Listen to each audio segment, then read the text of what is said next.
পাকিস্তান তাদের অহংকারের জন্য ম্যাচ হেরেছে। তারা অনেক অহংকারী একটি দল। লিটন দাস এবার পাকিস্তানকে নিয়ে বোমা ফাটালেন। পাকিস্তান দল তাদের অহংকারের জন্য হেরেছে। পাকিস্তান দল টেস্ট শুরু হওয়ার থেকে শুরু করে বাংলাদেশ দলকে খুব ছোটভাবে মূল্যায়ন করেছে। পাকিস্তানের প্রতিটা প্লেয়ারের শারীরিক অঙ্গভঙ্গি দেখে মনে হচ্ছিল তারা পাড়ার ক্রিকেট খেলতে এসেছে।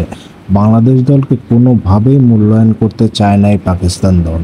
তাদের ভিতর একরকম অহংকার কাজ করছিল, আর এটাই তাদের জন্য কাল হয়ে দাঁড়িয়েছে।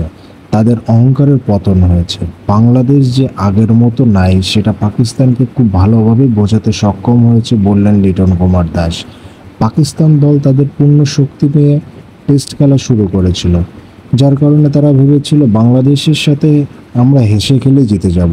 কিন্তু না, বাংলাদেশ এখন ঘুরে দাঁড়াতে শিখেছে, বললেন লিটন দাস। পাকিস্তানকে বাংলাদেশ উচিত শিক্ষা দিতে পেরেছে বলে মনে করেন লিটন দাস। পাকিস্তান তাদের নিজেদের কারণেই টেস্ট সিরিজ হেরেছে।